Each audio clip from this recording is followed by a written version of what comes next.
Gloria a Dios. Le damos gloria a nuestro Rey por su presencia, por su providencia, por esa paternidad que Él ejerce todos los días en nosotros, propone en nosotros en este peregrinar juntos.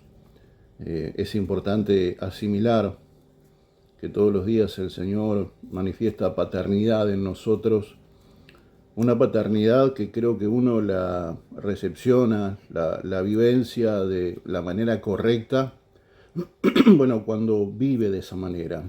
¿Y a qué me refiero? Me refiero a que su paternidad es plena en nosotros cuando nosotros vivimos en una condición de hijos. ¿Por qué digo esto? Porque a veces nosotros intelectualmente aceptamos muy rápidamente que Él es el Padre y que nosotros somos sus hijos. Sin embargo, a la hora de tomar decisiones, a la hora de avanzar, a la hora de proyectarnos, tomamos decisiones de manera muy temeraria, y a veces de manera tal vez inconsciente, pero a veces tenemos un protagonismo demasiado exacerbado y terminamos ostentando un papel de Dios que no somos y que no tenemos. Por lo tanto, la paternidad de Dios allí no es plena, no es absoluta, no es cabal, y lejos de vivenciar de una manera correcta que Él es el Padre y yo soy su hijo, que Él tiene su responsabilidad y yo tengo la mía, esa relación, esa dialéctica se establece sí, solo sí, cuando yo entiendo cuál es mi posición y cuál es la suya. Hoy avanzamos en este bogar mar adentro, en esta construcción tanto individual como colectiva que hemos llamado José, Potifar y una túnica repleta de autoridad. Hoy avanzamos en esta segunda parte, en esta figura que, insistimos, es una figura absolutamente mesiánica, y por tanto de un gran abrevadero para nosotros. Debería de serlo, entiendo. La figura de José es una figura que despierta, creo que, una enorme sensibilidad en la mayoría de nosotros. Seguramente sea uno de los relatos y de los textos, al menos en lo personal, que uno siempre recuerda y del cual uno siempre vuelve a brevar, porque allí subyacen una cantidad de situaciones, de relaciones, de ánimos, de trabajo introspectivo, de resiliencia, pero fundamentalmente de un carácter y de una espiritualidad absolutamente necesaria para poder llegar a esa virtud mayor que es el propósito de Dios en mi vida. Habíamos hablado cómo a veces ese diferencial que Dios hizo en nosotros y Dios hizo de nosotros, muchas veces despierta pasiones encontradas, muchas veces es motivo de escarnio, y lamentablemente muchas veces, tal vez demasiadas, sucede que la gente que debería de cuidarnos, de protegernos, la gente que debería de ser funcionales a eso que Dios puso en nosotros, ¿no? Porque hay mucha gente que sabe y se da cuenta de lo que vos portás, lo percibe, lo olfatea, lo observa, porque hay situaciones en donde te rompe los ojos, disculpen la expresión, pero te rompe los ojos. Sin embargo, a veces convivimos con personas y en contextos un poco patológicos, y lejos ellos de ser funcionales y de ser un soporte y de ser un elemento importante de ayuda idónea, como debería de ser la familia, como debería de ser la iglesia, como debería de ser nuestros afectos, a veces de ser esa idoneidad tan necesaria para nosotros poder alcanzar esa plenitud mayor, lejos de ser un aporte, terminan siendo un elemento de destrucción, un elemento de competencia.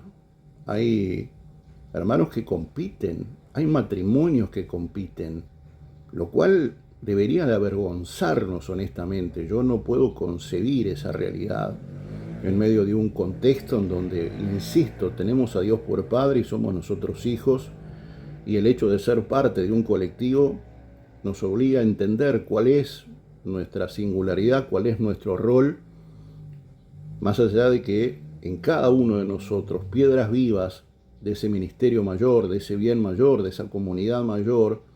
Bueno, yo tengo un ministerio común a todos y es la de ser funcional a los propósitos de Dios, y eso me va a llevar, si yo soy diligente y soy sensible al Espíritu de Dios, me va a llevar a ayudar en lo que entienda a que esa persona sea lo que tenga que ser de parte de Dios, así él esté 25, 50 o 100 escalones más arriba que yo en cualquier aspecto, por decirlo de alguna manera.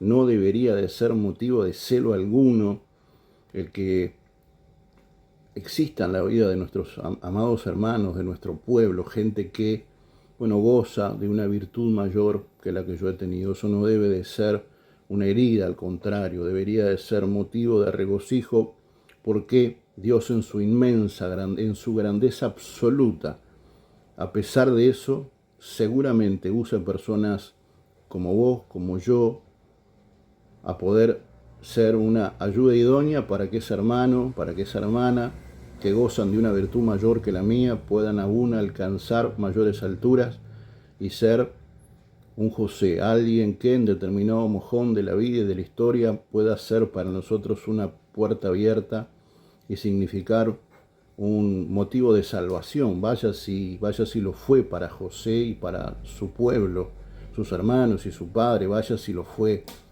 para toda esa comunidad, una puerta abierta, una puerta de salvación. Por eso insistimos en que la vida de José y la figura de José es una figura mesiánica por excelencia, pero avancemos un poquito más en este texto, en este relato y en esta enseñanza que el Señor puso en mi corazón, no sin antes saludar a mis afectos, saludar a mis queridos hermanos, a mis consiervos, aquellos con los que tenemos la virtud de, bueno, ser parte de esta comunidad maravillosa, de ser imitadores de Cristo, de seguir trabajando en nuestra vida para poder alcanzar la altura, la anchura, la profundidad de lo que Dios definitivamente ha señalado para cada uno de nosotros. Decíamos entonces que a veces sucede que los encargados, supuestos encargados de ayudarnos y de funcionar como una idoneidad preciosa, divina, para poder alcanzar esa plenitud, esa madurez, esa solidez, bueno, a veces son justamente esas personas las que funcionan como una piedra de tropiezo y que intentan, ¿verdad?, abortar la naturaleza divina de la que Dios nos embarazó. Ustedes ya conocen la historia y esto es lo bueno de poder abrevar de una historia muy conocida, ¿no? Y me refiero a que uno no tiene que hacer una lectura extensa necesariamente del relato, del texto que nos convoca, pero quisiera hacer una suerte de lecturas tal vez un poco aisladas para ir avanzando en este peregrinar y desentrañar esto que hemos denominado José Potifario, una túnica repleta de autoridad. Decíamos que a José le había sido dado por el Padre Celestial, que sensibilizó a su padre biológico para que le diera una vestidura que representaba para José un diferencial respecto de sus hermanos. José tuvo una túnica, algo que significó, simbolizó un don extraordinario, una virtud extraordinaria. En definitiva, cuando le es entregado a José esta túnica, lo primero que uno puede llegar a concluir es que hay una voluntad divina de hacer manifiesto un don, un llamado, una capacidad y un talento absolutamente extraordinario. Y claro, lo extraordinario, a veces cuando se junta con lo ordinario, cuando lo divino, lo de arriba, se junta con lo de abajo, a veces por ser naturalezas muy distintas, nos encontramos con que lejos de ser ayudados, aprobados, estimulados, catapultados, bueno, a veces, insisto, cuando lo extraordinario se junta con lo ordinario, lo que hay es una casi que vocación de destrucción, porque no pueden aceptar, y eso forma parte de la naturaleza caída, no pueden aceptar que exista alguien que destaque por encima de nosotros. Parte de nuestra naturaleza caída se cimenta sobre altos niveles de egoísmo, ¿sí? de baja estima, de celos. Nuestra naturaleza caída se ve manifiesta de una manera absolutamente precisa cuando nosotros, en vez de comparar hacia arriba, comparamos hacia abajo, cuando nuestros niveles de egoísmo se exacerban y lejos de construir en nosotros o para otros, lo que hacemos es destruir cualquier cosa que pueda llegar a hacernos algún tipo de sombra, porque esa es la cosmovisión que tiene la gente ordinaria, la gente de este sistema, la gente caída tiene esa cosmovisión. Nada puede ser más alto que ellos, nada puede destacar más que ellos, nada puede sobresalir de la altura que ellos tengan, así sean enanos espirituales, enanos morales, y quiero ser muy respetuoso con la expresión enanos, no lo digo en términos despectivos, sino bueno, buscando una suerte de descripción lo más clara posible. Pasa lo que pasa, José es de parte de sus hermanos, es víctima, y sus propios hermanos le quitan esa cuota de singularidad, como si rompiendo una túnica pudieran eliminar la virtud de Dios que hay en tu vida, como si tirándote a una cisterna o como si maquinando contra vos, eso va a abortar lo que Dios puso e hizo de vos. Hay una clara enseñanza cuando los hermanos le quitan la túnica y lo tiran en esa cisterna, ¿no? Mientras van maquinando de qué manera deshacerse de él. Y es que más que de José, de lo que ellos realmente querían deshacerse era de la túnica. ¿Sabes por qué? Porque tu túnica lo que representa es el diseño de Dios para tu vida, el diferencial de Dios para tu vida, la singularidad maravillosa que Dios puso en vos. Esos talentos, esos dones, esas capacidades que yo me he encontrado a lo largo de mi vida con cosas que yo francamente me resulta difícil de entender. Porque a mí me ha pasado en algunos aspectos y en algunos lugares en donde gente, y lo digo con absoluta honestidad, gente mucho más inteligente que yo, con mayor jerarquía que yo, con niveles intelectuales mayores a los míos, pero que adolecían de una espiritualidad importante, envidiaban a este humilde servidor, no por lo que ganaba, porque ellos ganaban más que yo, no por mi jerarquía, porque ellos eran jefes míos, o estaban, digamos, desde el lugar que los ocupaba, estaban por encima de la jerarquía que yo pudiera llegar a tener, y aún así envidiaban esa forma, envidiaban esa gracia, envidiaban ese relacionamiento, envidiaban esa forma de ser. Y hay gente que es más poderosa que vos en términos, en términos muy coloquiales, ¿no? En términos capaz que banales, pero reales al fin. Hay gente que está por encima nuestro financieramente, académicamente, intelectualmente, pero no moralmente, pero no espiritualmente. Y la naturaleza caída, cuando se enfrenta a esas virtudes espirituales, a esas virtudes que Dios puso en nosotros, la gente lo cela, lo envidia, lo codicia, e intentan descalificarte, intentan burlarse, como sonceando, intentan burlarse de vos, te toman el pelo. Es difícil a veces de convivir en medio de naturalezas de ese tipo y de espacios de esa índole. Y hay veces en donde lo que ellos buscan no es necesariamente matar al portador, más allá de que hay una relación muy íntima entre la túnica y aquel que lo porta.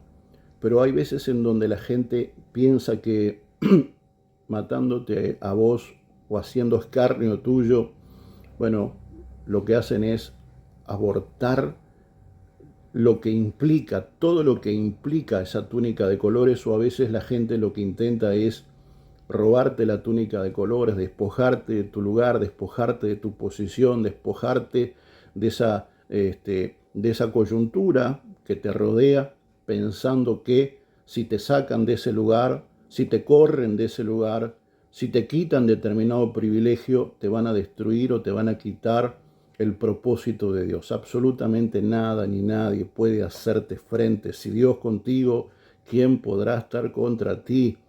No moriré, sino que viviré, dice la Escritura. Por tanto y cuanto esa túnica de colores seguramente a muchos de nosotros nos habrá traído enormes dolores de cabeza y nos habremos sido motivo de escarnio en algunos aspectos. Por eso yo quiero bendecirte y quiero saludarte y quiero felicitarte muy humildemente, porque quiero animarte, que puedas entender que portás una enorme responsabilidad, que hay una virtud divina sobre vos, dentro de vos, y tenemos la responsabilidad de llevarlo a término. Somos mensajeros, somos portadores de un mensaje divino, y tenemos la responsabilidad individual y colectiva, si es que funcionamos como debiéramos, la responsabilidad de llevar a destino esa posta que Dios nos entregó y toda la virtud que eso significa. Los hermanos intentan destruir la túnica de colores e intentan destruir a José, pensando que de esa forma pueden despojar al hombre de Dios de esa virtud, de ese diferencial, de esa propiedad divina. Le rompen su túnica, a él lo arrojan en una cisterna, maquinan para mal y en definitiva por allí pasa una caravana de comerciantes que, bueno, en su peregrinar tienen por lugar definitivo la región de Egipto. Allí lo venden por pocas monedas en definitiva, y de una manera muy cobarde, de una manera absolutamente demoníaca, rompen su túnica de colores, la manchan de sangre y se la llevan a su padre intentando convencerlo de que lo de Dios se había roto, de que lo de Dios se había ensangrentado, de que lo de Dios se había perdido y de que su hijo le había sido privado de sus manos. Claramente, cuando hay un propósito divino, hay una voluntad divina, esa situación no es así. No es así, no significa ni implica que uno no tenga que enfrentar el sinsabor de situaciones de esa naturaleza. Pero cuando hay una voluntad divina y cuando Dios encuentra en nosotros una virtud, una resiliencia, una espiritualidad a la altura, vamos a ser dignos portadores de esa posta y seguramente seamos cabales y capaces, con la ayuda siempre del Espíritu de Dios, de poder correr nuestra carrera y llevar a término esa posta que Dios nos dio y de la que Dios nos hizo. Y en el versículo 36, perdón, pero Claudio, es una cosa tremenda, ¿no? Cada vez que nos arrojamos a instancias de esta naturaleza, el amigo Claudio se ve que le gusta estar escuchando la palabra del Eterno. El libro de Génesis, el capítulo 37, nos está haciendo de abrevadero para compartir la palabra del Eterno. Libro de Génesis, capítulo 37, esta vez vamos a leer el versículo 36, porque dice que cuando los comerciantes llegaron a Egipto, vendieron a José. Lo compró Potifar, que era un oficial del rey de Egipto y capitán de la guardia. Génesis 39, versículo 1, dice la escritura: cuando los comerciantes llevaron a José a Egipto, lo compró Potifar, que era oficial del rey y capitán de su guardia. Hubo una transición, hubo una parada técnica en la vida de José. A José lo intentaron, desintegrar de todas las maneras habidas y por haber. Fue fruto de un escarnio importante, de gente importante. Se maquinó todo tipo de violencia contra él, y en definitiva el mal menor que ellos consideraron fue venderlo, lo cual no deja de ser grave, sobre todo porque se trataban justamente de aquellos que debían de cuidarlo, aquellos que debían de velar por él. Lo terminaron vendiendo, terminaron deshaciéndose de él, pensando que de esa manera podían deshacerse de esa voluntad divina, de una voluntad divina que luego de procesado el hombre y la mujer de Dios iba a hacer todo aquello que ellos intentaron evitar. Lo iban a cumplir e iban a ser testigos de primera línea del poder y la potencia de nuestro Dios. Dice que cuando los hermanos se encuentran con esta caravana de comerciantes, toman la decisión de venderlo. Y nos encontramos con la segunda gran etapa de esta figura mesiánica, en donde José,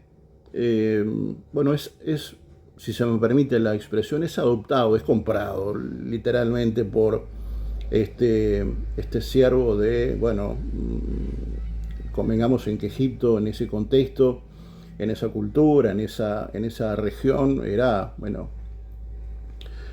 una figura absolutamente sobresaliente, y la figura de Faraón era una figura de enorme jerarquía, era una figura de un poderío militar, de un poderío económico absolutamente sobresaliente, una tierra de una enorme riqueza en todos los aspectos, y Egipto siempre había sido, ¿verdad?, ¿cómo decirlo? Egipto siempre representó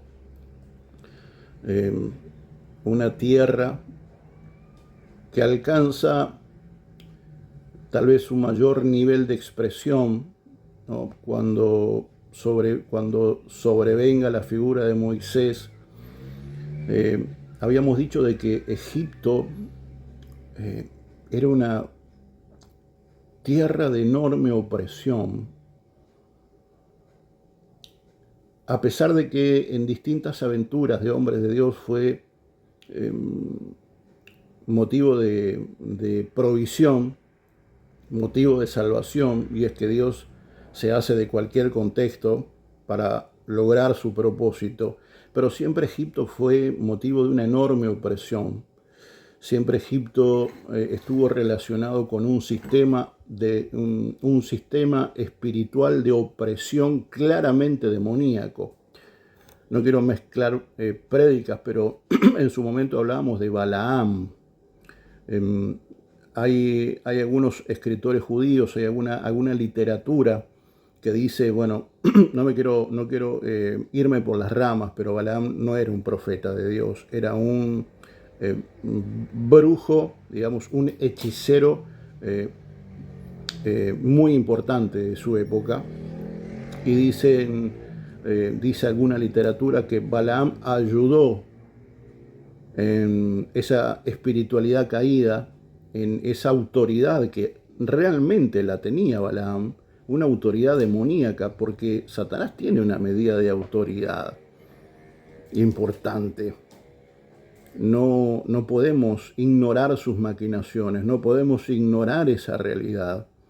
Y Egipto siempre fue o representó para el pueblo de Dios un lugar de enorme opresión, de enorme dominación, pero demoníaca. Y dicen algunos que Balaam ayudó a construir toda una cultura espiritual, toda una estructura de adoración inmunda, para que Faraón y Egipto, en definitiva, se transformara en un gran centro de opresión, de destrucción para el pueblo de Dios. Insisto que uno lo va a ver más adelante cuando José llegue a su término, su vida biológica llegue a su término, en donde la figura de Moisés comienza a ser relevante y en donde se gesta una de las batallas espirituales más importantes de la humanidad, en donde Egipto claramente mostró sus garras, mostró su poderío, pero sucumbió ante el poder de Dios. ¿Por qué hago toda esta tal vez un poco larga introducción acerca de esta etapa? Bueno, porque el lugar a donde fue vendido José, y esos lugares a los que a veces Dios permite que nos lleven, no son lugares para destruirnos. Insisto, recién decíamos, no moriré, sino que viviré. Eso es lo que nos enseña la Biblia. Y eso implica cualquier geografía y cualquier tiempo. Porque a veces Dios, cuando ve, cuando olfatea ese nivel de iniquidad, para poder derribar ese sistema opresivo, para poder destruir ese nivel opresivo, ese sistema opresivo, Él necesita establecer ámbitos legales desde dentro para poder destruirlo.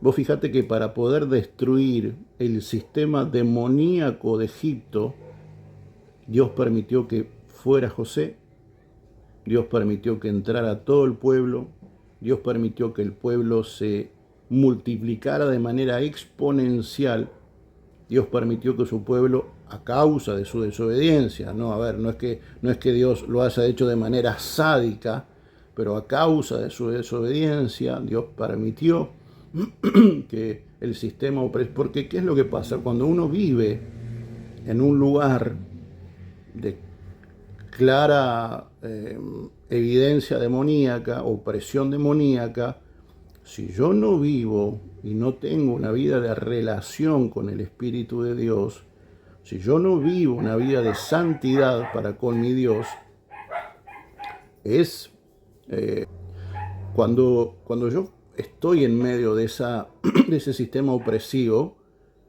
si yo no vivo, no manifiesto ese nivel de sensibilidad, de espiritualidad, de santidad, bueno, ¿qué es lo que pasa? No es que Dios haya perdido poder, es que yo abro puertas por todos lados,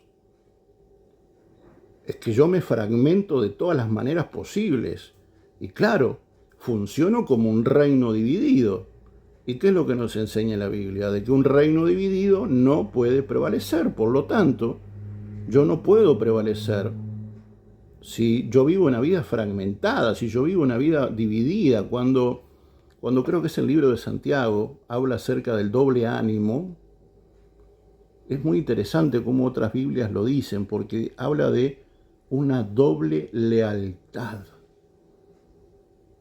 Me gusta mucho cómo lo dicen algunas versiones, porque en vez de doble ánimo hablan de una doble lealtad, y a veces nosotros vivimos una doble lealtad, porque vamos a la iglesia el viernes, el sábado, el domingo, el lunes, el martes, en donde nos congraciamos y celebramos y bla bla bla, bla bla bla, de tal hora a tal hora, pero después llego a casa y mi vida es absolutamente disonante de esa realidad que vengo de vivir, por no decir antagónica. Entonces lo que estoy evidenciando allí es una doble lealtad. Y cuando esa doble lealtad yo la vivo, bueno, no es que Satanás haya crecido en poder, es que yo estoy abriendo puertas a más no poder para que esa evidencia de autoridad, para que esa autoridad bueno, lamentablemente encuentre en mí un caldo de cultivo lo suficientemente acepto como para poder sojuzgarme de una manera más violenta. Entonces, para Dios poder destruir a veces niveles opresivos, a veces niveles satánicos, Dios te lleva. Por eso una primera gran conclusión a la que quiero que arribes o arribemos juntos, Dios no te llevó ahí para destruirte, sino porque Dios sabe que te puso en un lugar o permitió que fueras a un lugar en donde hay una opresión máxima para que a partir de esa relación con el Espíritu de Dios, de ese trato de santidad y en santidad, y a partir de tu posición espiritual, puedas derribar a un sistema opresivo que seguramente esté reinando. Tal vez en tu casa, tal vez en medio de familia, tal vez en ámbitos laborales, tal vez en regiones, barrios, ciudades. Y yo quiero convidarte que puedas entender de que Dios ha permitido algunos espacios de dolor, algunos espacios en donde probablemente uno no pueda entender a cabalidad porque sus pensamientos son más altos que los míos y yo no voy a lograr entender a cabalidad los planes de Dios jamás. Por eso mi necesidad es la de ser entendido en los tiempos, y ese ser entendido en los tiempos es un presente continuo, pero no intentar entenderlo todo porque no lo voy a lograr. Pero cuando yo entiendo mi presente y lo vivo y soy funcional a Dios, no importa dónde Dios permita que me lleven, porque allí a donde yo vaya yo voy a hacer luz, yo voy a salir de debajo de toda mesa para comenzar a alumbrar en medio de un lugar en donde probablemente las tinieblas han estado presentes durante muchos años. Dios ha permitido que vos fueras a determinados lugares porque Él quiere manifestar a partir de tu vida un altar de adoración, un altar de rendición, para que a partir del altar de tu vida Él pueda ejercer autoridad, poder y potencia para derrocar un sistema opresivo que ni el más satanista de los satanistas va a poder seguir sosteniendo, porque llegó un hombre y una mujer de Dios a ese lugar. Por eso, lejos de desanimarte, lejos de entristecerte, lejos de querer renunciar a tu carrera, yo quiero animarte a entender de que Dios te puso en ese lugar para poder destronar a un reino que necesita ser destronado. Bendito sea el nombre de nuestro Dios. Bendito sea el nombre de nuestro Rey. José llevado a este sistema opresivo, a este sistema demoníaco. José no fue a un lugar al azar. Y era que Dios ya tenía planes para con Egipto. Y permitió un elemento de dolor para comenzar la liberación del pueblo, para comenzar la liberación de ese territorio, para derribar esa torre, si se me permite la comparación, esa torre de Babel.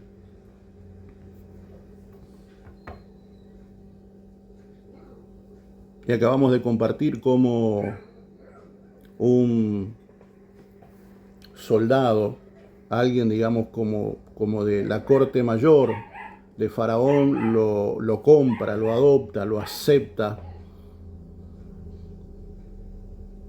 lo introduce a su casa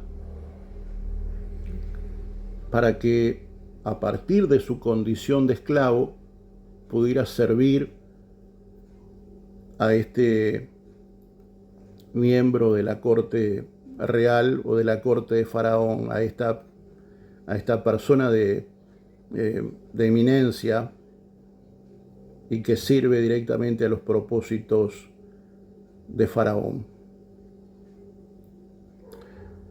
Potifar se da cuenta muy rápidamente de que José no era un esclavo más.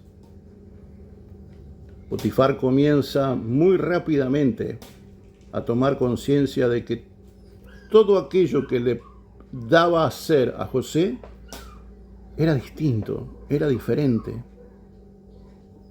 Todo lo que José tocaba prosperaba, crecía, se multiplicaba.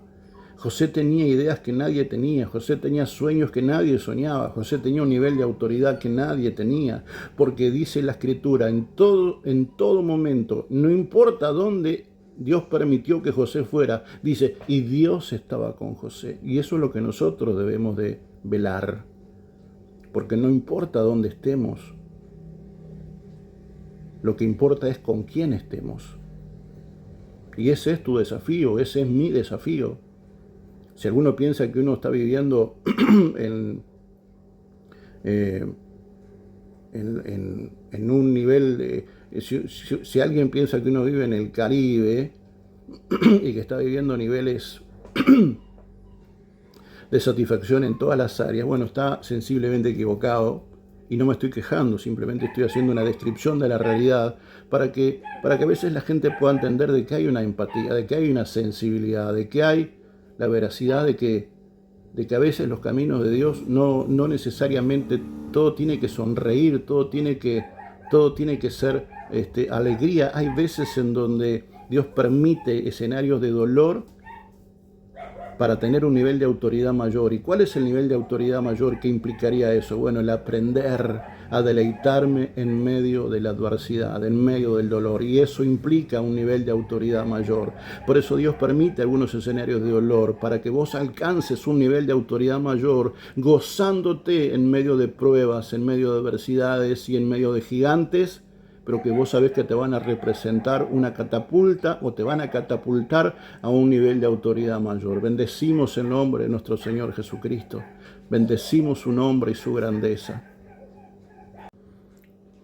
Potifar muy rápidamente toma conciencia y contacto con el hecho irrefutable de que José era distinto. Potifar no era ningún ignorante de la espiritualidad. Potifar no era ningún ignorante del mundo espiritual. Ciertamente si estaba en una cercanía como lo estaba, me refiero con el faraón y con toda esa corte demoníaca. Potifar no podía ser ignorante al sistema al que Faraón y toda su corte servían. Potifar no podía ser ignorante del sistema demoníaco del cual Egipto era parte. Con esto no estoy diciendo que Potifar haya sido un mago, un brujo de alta estirpe, ni de enorme peso espiritual. Lo que digo es que había en Potifar una sapiencia respecto de el mundo espiritual, respecto de la autoridad espiritual, respecto de las jerarquías espirituales. Por eso rápidamente, cuando Potifar observa la labor de José, se da cuenta de que hay algo raro en José, de que había algo poderoso en José, porque todo lo que José tocaba, todo multiplicaba, todo crecía. José tenía ideas que ni él las tenía, ninguno de sus otros siervos las tenía. Dicen algunos libros de la literatura anexa o complementaria a la Biblia propiamente, la cual yo invito. No estoy diciendo que la Biblia no sea suficiente. Lo que digo es que hay gente que a partir de su espiritualidad, de su relacionamiento con el Ruach y sus propias experiencias, han escrito, porque han estudiado, porque han tenido la vivencia, bueno, pueden nutrirnos de una manera muy rica. De la misma manera debo hacer énfasis en tener mucho cuidado con lo que uno lee, porque hay libros para los cuales uno no está preparado. Hay material para los cuales uno no está preparado, porque aún esos materiales nos bueno, nos invitan a entrar en un nivel espiritual para el que a veces no tenemos la autoridad suficiente. No estamos preparados.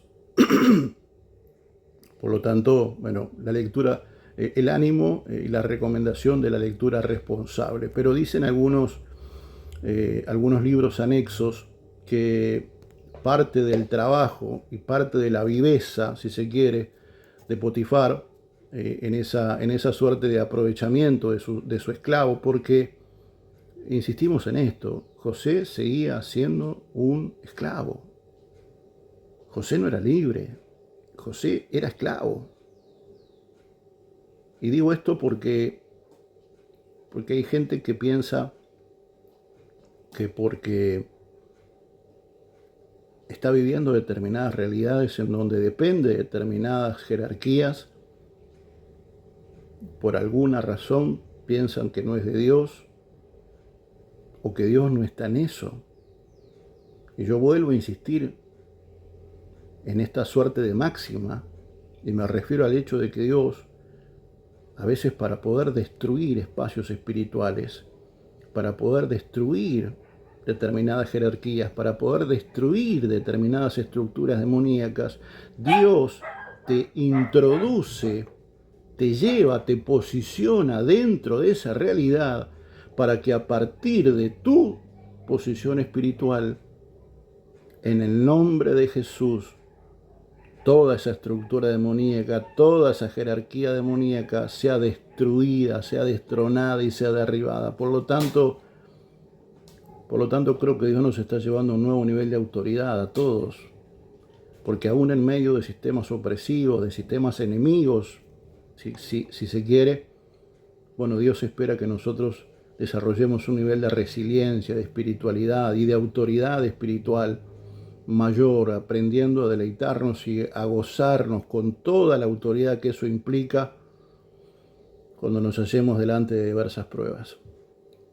Pero quiero culminar con este ejemplo que veníamos compartiendo, y dicen algunos textos anexos que Potifar, de exprofeso, llevaba a José, ¿no? A ver, Potifar era un gran terrateniente de su época. Era un gran terrateniente y tenía muchas tierras, valga la redundancia. Y no necesariamente todas eran absolutamente ricas. Seguramente por su condición de cercanía con el faraón, bueno, no eran malas sin duda alguna.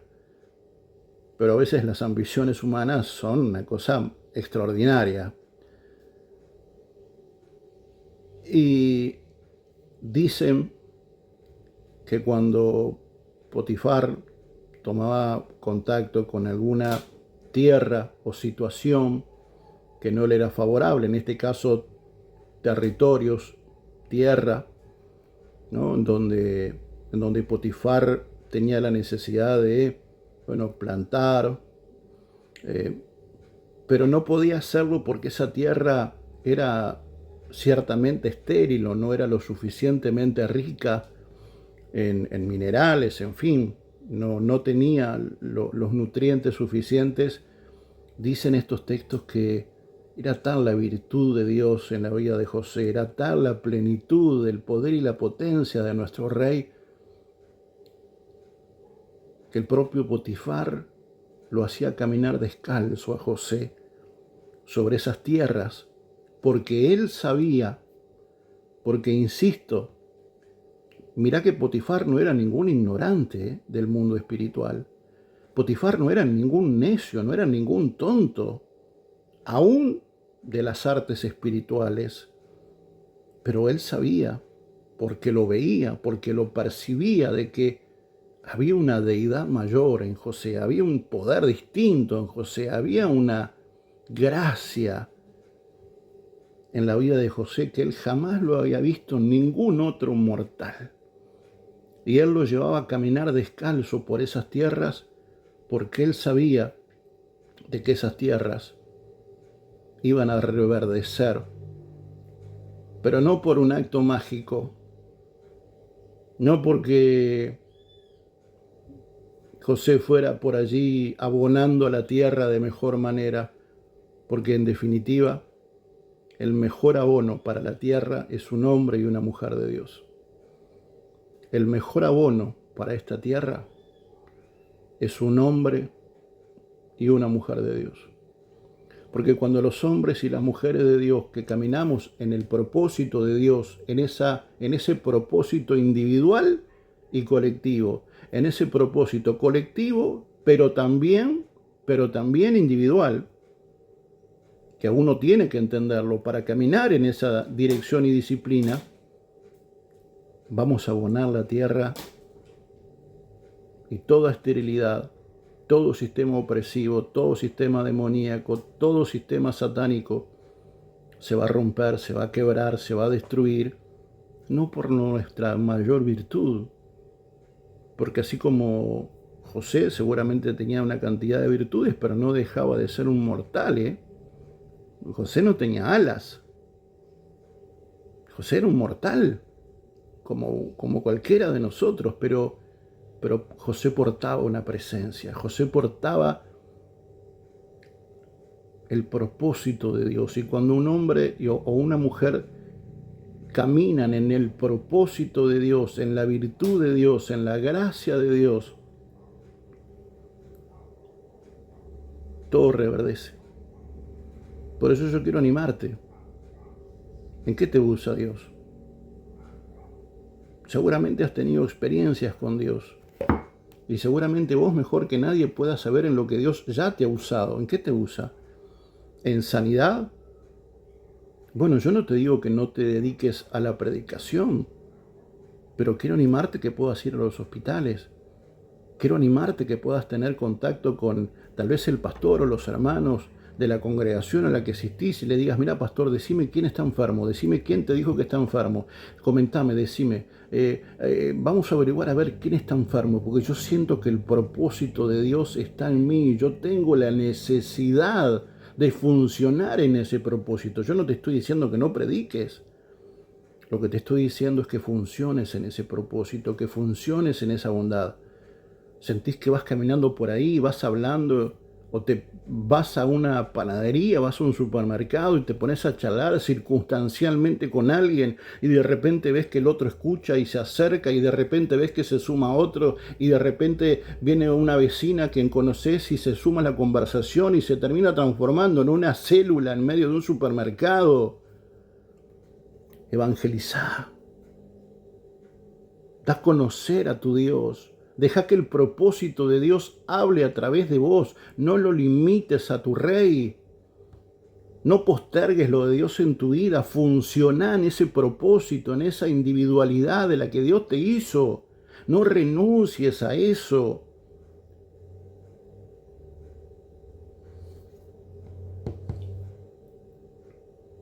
Tienes una maravillosa capacidad de comunicación. Pero estás allí, en el banco, esperando a que Dios te llame, cuando vos ya sabés que tenés una maravillosa capacidad de comunicación. Comenzá de manera ordenada. Ponete de acuerdo con tu pastor, con tu pastora, ponete de acuerdo y comenzá a trabajar en esa virtud. Hay gente que a veces, yo no sé si ustedes a ustedes les pasa, pero yo a veces observo que la gente tiene en mayor estima algunas virtudes que otras. ¿No? Es como que hoy todos quieren ser apóstoles en el liderazgo, en el pastorado, todos quieren pasar de pastor a apóstol. Digo, no sé cuál es la diferencia, francamente, perdón. No sé en qué les cambia, honestamente, no lo sé. No lo sé. Ni tampoco tengo ninguna gana de entenderlo. Pero hay gente que tiene como una virtud mayor respecto de algunos atributos que otros, ¿no? Y algunos ven a veces como la profecía, como Dios usa a hombres en profecía, ¿no? Y en ciencia, ¿no? y de repente son tremendos predicadores, son tremendos evangelistas. Claro, seguramente no sea tan, no genere tanta repercusión desde el púlpito una cosa comparada con la otra. Digo, yo no sé a veces cómo funcionan las cabezas, pero a veces tengo la triste sensación de que algunos tienen una maravillosa capacidad, pero anhelan otra, y se esfuerzan en intentar funcionar en esa otra, y no se dan cuenta de que están atrofiando la virtud propia y natural que Dios les ha dado, y se esfuerzan en profetizar sin que Dios los haya llamado, y se esfuerzan en ciencias sin que Dios se las haya dado de manera tal vez sobresaliente, y sin embargo son sobresalientes en el evangelismo y no salen a evangelizar porque prefieren hacer otra cosa, pero por el amor a Dios. Pero no hemos entendido que la verdadera riqueza de la iglesia está en la individualidad, en la singularidad que Dios nos dio a cada uno de nosotros. ¿Acaso no hemos entendido lo rico que es y qué poderosa sería la iglesia si nosotros aceptamos de manera gozosa lo que Dios nos ha dado y funcionamos en esa dirección? Y que somos tan importantes, absolutamente tan importantes como cualquier otra oficina ministerial, por Dios. Yo quiero animarte a entender de que hay algunos Potifar, de que hay algunas regiones a las que Dios te ha llevado y algunos niveles de autoridad a los que Dios ha permitido que te sometieras, no para destruirte, no para denigrarte, sino para comenzar a mostrar el poder y la potencia de tu Dios. Si Dios te llevó a Egipto, no es para destruirte, es para destruir el sistema opresivo y demoníaco de Egipto. Si Dios te llevó a determinadas comunidades, a determinadas familias, a determinados contextos, a determinadas realidades, no es para que las pases mal, es para que a partir de la espiritualidad, de tu posicionamiento espiritual, de tu condición de altar a Jehová, Él pueda descender y pueda derribar toda esterilidad, todo sistema opresivo, toda maldición, toda enfermedad, en el poderoso nombre de Jesucristo, el Hijo de Dios.